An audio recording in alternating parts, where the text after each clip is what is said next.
his homeland, he enjoys a near godlike status. Great players hail him as a batting genius. He is intelligent and handsome, yet decency and humility are his watchwords. Still one of the finest batsmen in the world today, Sachin Tendulkar is one of ESPN's legends of cricket.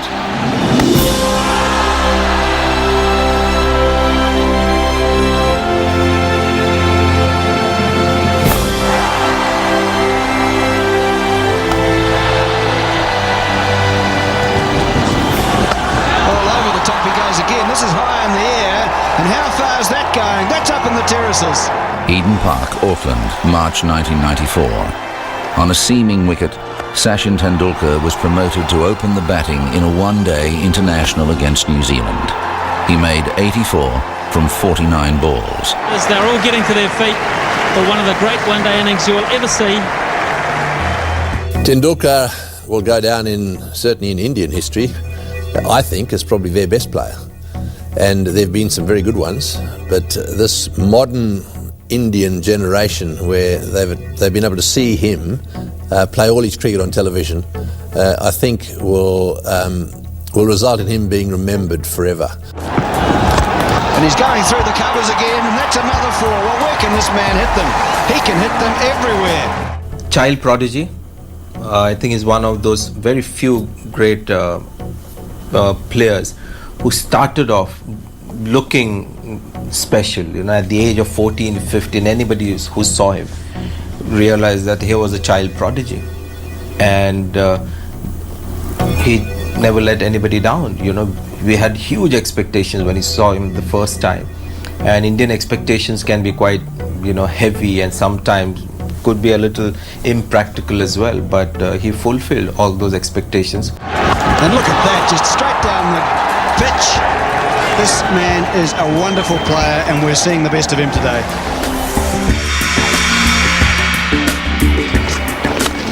Beautiful shot. Oh, awesome. Tendulkar's technique is the benchmark for modern batsmen. Don Bradman believed that he was the closest thing to himself that he'd ever seen. The best way to sum up Tendulkar's technique is to go back to what Sir Donald Bradman said about him.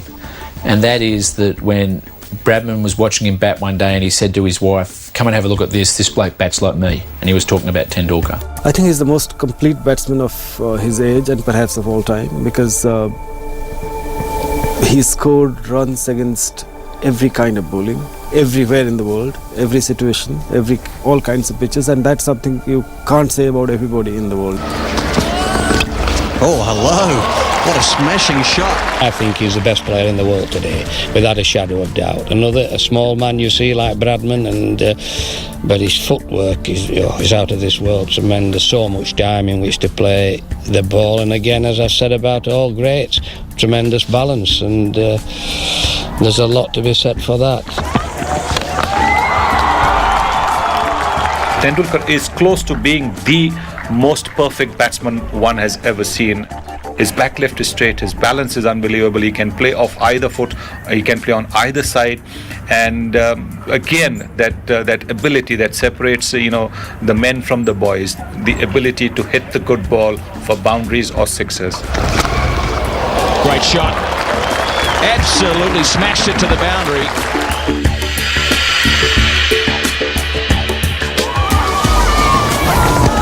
All out appeal, this could be very close, he's given it.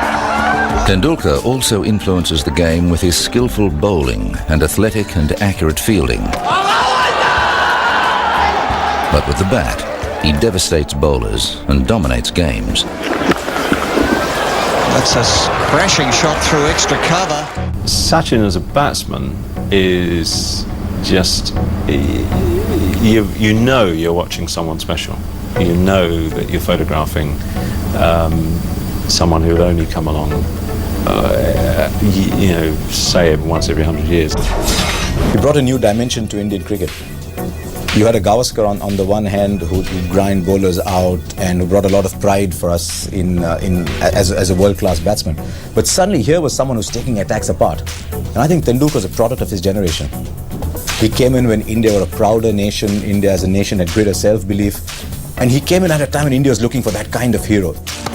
Oh, what a shot. Gora stand up and poured a beautiful on drive. Charging and playing it over mid-wicket. This incredible star who is, sometimes they say the stock market would have gone up with Sachin's performances. The whole Indian, population, wanting him to succeed and going around with that on your shoulders for 20 years, that is, the most amount of pressure, a cricketer can seriously have on his shoulders. So everyone would just say, he's been the most phenomenal technician, but the hunger and drive and passion the guy has had to have that longevity is phenomenal. Pulls it away through the onside. He's heading for another one.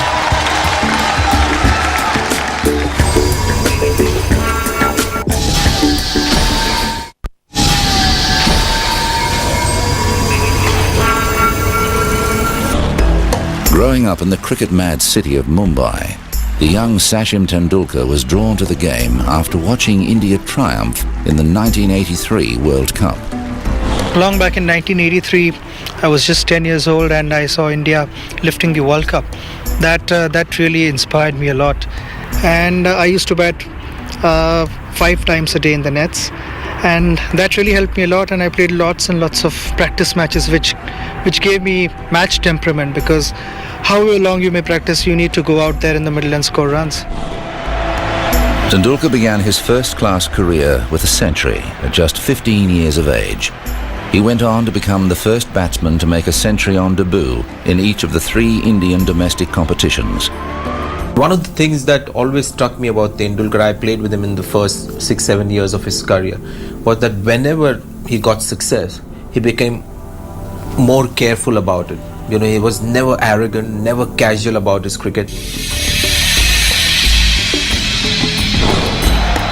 Tendulkar made his Test debut at the age of 16 years and 205 days. He faced the challenge of playing Test cricket at such a young age with remarkable composure. The day he got into the Indian team, he started batting in the nets. He looked so good that everybody knew that this fellow is going to go very, very far. When he was technically sound, he had very cool head on his shoulders. And it was, like the way his body language and the way he behaved. It never looked as if he came into the Indian team for the first time. Yeah, I was terribly nervous. I didn't know what was happening around me. I thought for a sec it was a school game going on, and I batted like as if one would bat in a school game, which is that particular moment I can never forget, because I felt this was the first and the last Test match of my career. Struck away down the offside. That's a beautifully hit shot by Tendulkar. Following his debut series against Pakistan, Tendulkar toured New Zealand in 1990 and made a lasting impression. Pushing and running, and that will be his 50. Applause ringing out for Sachin Tendulkar, his 3rd half-century in Test cricket, the 16-year-old. Can you imagine a 16-year-old kid scoring 80-odd in a Test match? I mean, you can't. You cannot. That's how good he was. That's how freaky Sachin Tendulkar was and still is. And he plays a crunching shot square of the wicket on the offside. Might get cut off. No, it's not.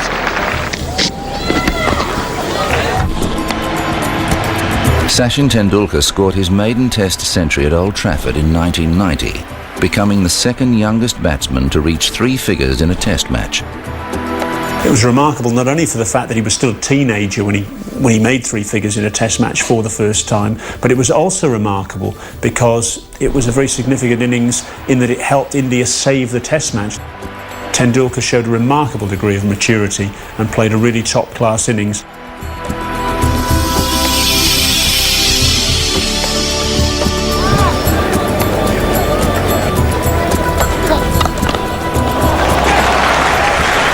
One for the coaching manual. We're seeing this afternoon the emergence of one of the shining stars of the 90s for world cricket. Against Australia the following summer, he made 2 more glorious hundreds. The first was at the SCG. Yes, here it comes. It's great running. Well played. Sachin Tendulkar. His first 100 at the semi-cricket ground. A magnificent knock in good time.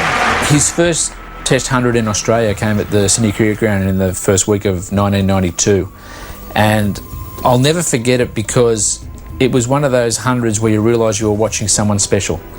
And it was the youngest. He was the youngest player to score a Test century in Australia, and he did it with a style that everyone who was there knew they were watching something special, and they were very lucky to be there. To me, his defining shot was always when he stood up on the back foot and punched through cover. But when he hit the straight drive between mid-on, even sometimes just wide of behind the bowler and just wide of mid-on, that's when you realize how big that bat looked. I think anyone who can present that size of bat to the bowler had to be technically just an outstanding player. Tendulkar's second century of the series was in Perth, on the fast and bouncy pitch at the Wacker. The Australian tour actually confirmed the fact that this man was destined for greatness, and it was a tour that India failed miserably, and so did most of its batsmen. Tendulkar looked different, and he was just 17 years old, in his second year of international cricket. So the difference between him and the rest was clearly evident.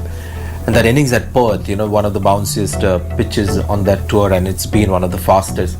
What was striking about the innings was how comfortably he got 100 in the first innings.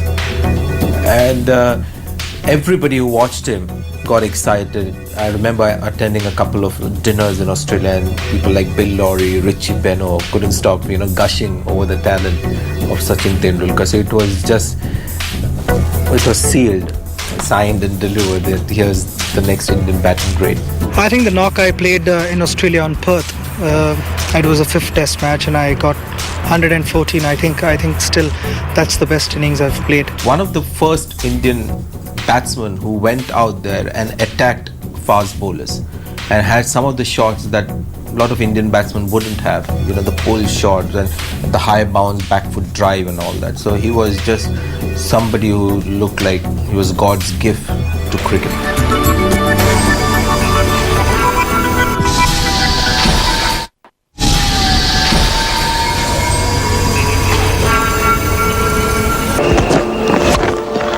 That's a magnificent shot.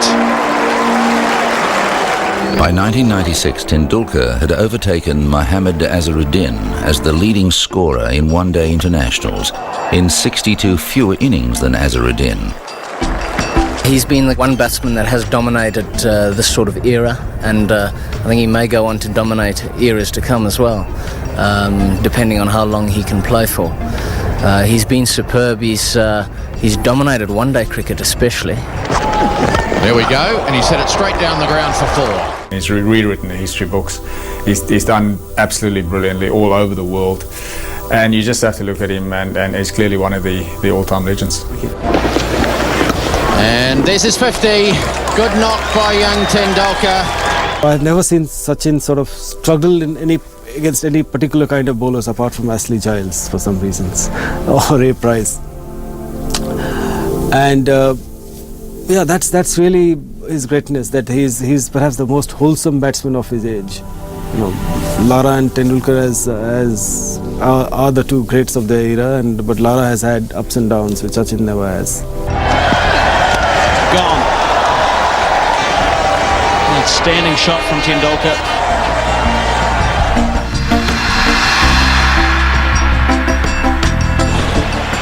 '96 also saw Tendulkar assume the Indian captaincy.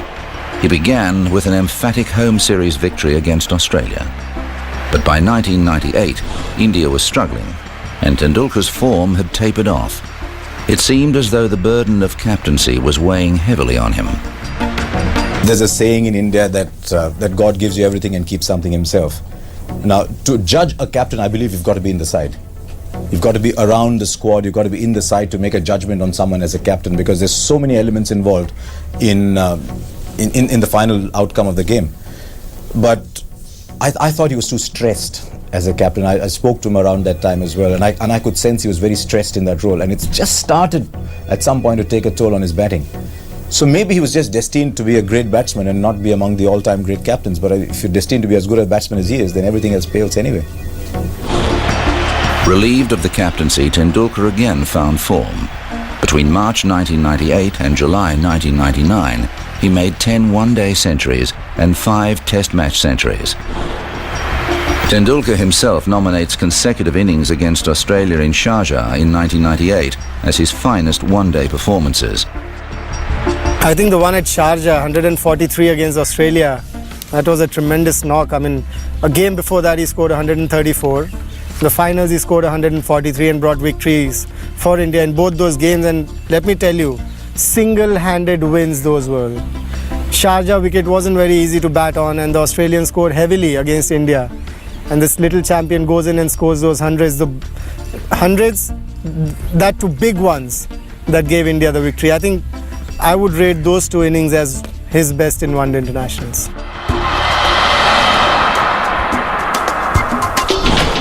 Azharuddin was sacked as captain after India's poor performances in the 1999 World Cup, and Tendulkar again took over. Again he began well, but India was overwhelmed by Steve Waugh's Australians. After losing another 2 tests against South Africa, Tendulkar again relinquished the captaincy. I don't think captaincy comes naturally to Tendulkar. I don't think he's a leader of men. He's always been this, young kid, tremendously talented, who should be playing for somebody else. Somebody else takes care of everything, and you just go out there and bat for us and get us those 350, 400 runs. At home against Australia in 1998, Tendulkar faced Shane Warne on a turning wicket and made 155 not out. One of the things I found about it remarkable about Tendulkar is that you can't define him by one stroke. That Lara has a couple of strokes, Ponting has his pull, and a lot of players have a signature strokes. Tendulkar doesn't have a signature strokes because he plays all the strokes almost equally beautifully. Of course, my favorite stroke would be the back foot cover drive that he plays, on his toes and hit the ball on the up. That's a rare talent. In early 1999, India and Pakistan played a test series on Indian soil for the first time in 12 years. After being dismissed for naught in the first innings, Tendulkar was at the crease as India crashed to 5 for 82, chasing 271 to win. He went on to make one of the great test match centuries. Tendulkar is just, you're watching him bat, everything is right. I can't think I've ever seen him play a duff shot. You see batsmen get it wrong every so often. Maybe they just don't read the conditions, but with Tendulkar, he just gets it right every time. It's like he's read the script.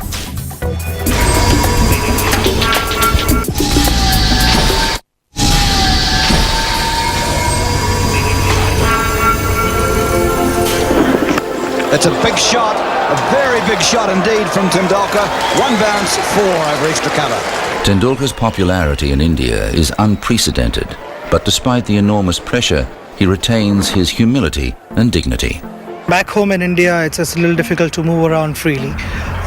People love the sport and the sportsmen, so it gets a little difficult. You don't have your privacy. That's a price one has to pay for it.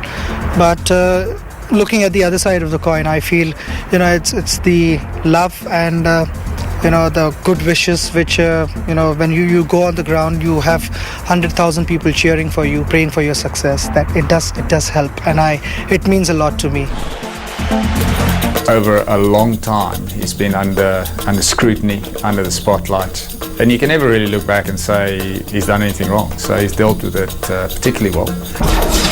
Oh, he's like a god in this country. I mean, he's treated like a god, and he behaves like a god as well, literally, because a person with so much of expectations, with so much of pressure on his head, you never see him lose his temper. As I said, he would, if anybody wants to get photographed with him, he'll never say no. He is the absolute king. He rules that country, I think. He's just the love and the passion for the game of cricket in India. It's remarkable that it hasn't gone to his head. He is such a humble person, so down to earth, and again, got time for most people. I would hate to be in his shoes. Just from that side where the pressure on his time and lack of privacy in the country that he lives, it must be really a test of his character. But he's come through. I've never seen him have an outburst on the field against an opponent with his own team side, amongst the public. So he's a person who really he's kept his nose really clean, and I just think he's got a good heart. Now in his 30s, Tendulkar's touch has barely deserted him, although he did go without a Test century between November 2002 and January 2004. Critics questioned whether he was still the master, still capable of dominating an attack. He answered the doubters with a typically belligerent, unbeaten 241 against the world champion Australians in Sydney. He came out that day. He wasn't a guy who got big scores early in his career, but he started slowly. It was a flat pitch. Steve Waugh's last Test, big occasion, great player, big score. Technically perfection, really. I enjoyed watching him bat when I played against him. I didn't want him to get too many when England were playing against him, but he did get runs against England, and you had to admire what you were watching as well, because he's just a brilliant technician. Longevity as well in a career, I mean, it is absolutely phenomenal. He probably started his Test career 5-6 years before me. He's going to finish his Test career 5-6 years after I've retired. And that sheer passion, physically to keep yourself in good shape as well. The hunger and desire to keep scoring runs. You've got to go by statistics to a large extent. You look at the players who have the averages over 50, and they are the greatest players, in not only statistically but in every sense of the word. And I think Tendulkar's statistics there just prove his value. Brilliant. Charging over the top. How far has it gone? Has it gone far enough? It has, and Tendulkar has 100. Sachin Tendulkar is the sort of modern Indian great. I wasn't entirely sure about him. I mean, I know Bradman, as soon as he saw him, phoned up his wife and said, and Bradman told me this himself, phoned up his wife and said, you've got to come and have a look at this, because I think this is what I might have looked like. And that in itself, was saying something, and that happened before I was convinced. Then I went and watched him play on some of the good wickets, and in particular I saw him play some innings in Sharjah, in one-day cricket, and he was just something else. I mean, they just couldn't bowl to him. No one could bowl to him. And he played every shot in the book. I mean, he didn't just play at that wonderful straight drive back past the onside of the stumps down the other end. He played every single shot in the book. I set myself a lot of goals, but I keep it to myself. I don't usually speak out. But it's always nice to have targets. Sometimes you reach your target, you feel happy, you want to better it. If you don't reach your target, the next time you try harder. And if you surpass your target, you want to try and score more and more runs. So eventually it boils down to scoring more and more runs the next time you go in. I think there is always scope for improvement, and one is never satisfied with what you've achieved in life. You want to try and get more out of it, and that's the same case with me. I mean, I want to try and score as many runs as possible, and try and be as solid as possible and play good cricket. Tendulkar, tremendous cricket, wonderful cricket. I would come out on my bed any time to watch him. He's great. I mean, you just look at his record. He loves playing. He loves the game. And he knows what he represents. He knows he represents his people really well, and his team, and the game of itself. By general consensus, he is still one of the best batsmen in the game today, and is amongst the top 4 specialist bats of all time. He remains cricket's most popular player, particularly on the subcontinent. We celebrate him amongst ESPN's legends of cricket.